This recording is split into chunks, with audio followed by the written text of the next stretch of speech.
HarperCollins English Readers. Cat Among the Pigeons by Agatha Christie. Text copyright Agatha Christie Limited, 2017. Recording copyright HarperCollins Publishers, 2017. Read by Gabrielle Glaister. Prologue. Summer Term. It was the first day of the summer term at Meadowbank School for Girls, and Miss Van Sittart, one of the teachers, was welcoming the parents and pupils to the beautiful old house. "How do you do, Mrs. Arnold? And Lydia, did you enjoy your holiday?" Beside her stood Miss Chadwick, the brilliant mathematics teacher, who had started Meadowbank School together with Miss Bulstrode, the head teacher. Miss Bulstrode was in her office, where only a few carefully selected people were allowed to go. Miss Van Sittart's words of welcome could be heard all through the school. "Yes, Lady Garnet. Miss Bulstrode had your letter about the art classes, and everything's been arranged." "How are you, Mrs. Bird?" "Well, I don't think Miss Bulstrode will have time today to discuss that, but you can talk to Miss Rowan." In a small room on the first floor, Anne Shapland, Miss Bulstrode's secretary, was typing quickly and efficiently. Anne was a nice-looking young woman of 35, with short black hair. She could look very attractive when she wanted to, but at the moment she preferred to look neat and businesslike. The perfect secretary to the head teacher of a famous girls' boarding school. From time to time, she looked out of the window to see the new pupils arriving.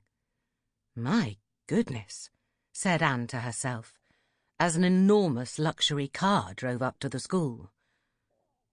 A dark-skinned man with a huge beard, wearing long white robes, stepped out of the car, followed by a slim, dark girl. "That's probably the new princess," thought Anne. "I can't imagine her wearing school uniform." Both Miss Van Sittart and Miss Chadwick stepped forward to welcome the important new arrival. "They'll surely take the princess to see Miss Bulstrode," decided Anne, "and I'd better finish typing these letters without making any mistakes." Not that Anne often made mistakes. She was a very good secretary, and could choose which jobs she took. In the past, she had worked for the head of an oil company, an archaeologist, and a government minister. Working at a school was a new experience for her. She would miss the company of men in this job, though she always had Dennis, who asked her again and again to marry him. She liked him, but it would be very dull to be married to Dennis.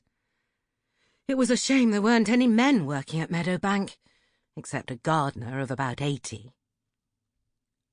So Anne was surprised when she looked out of the window and saw a man cutting the hedge. A man who was young, dark, and good-looking. "He must be the new gardener," said Anne to herself. "He looks rather interesting." She had only one more letter to type. After that, she might walk round the garden. Upstairs, Miss Johnson, the matron, was busy sorting out rooms, welcoming new girls, and greeting old pupils. She was pleased it was term time again.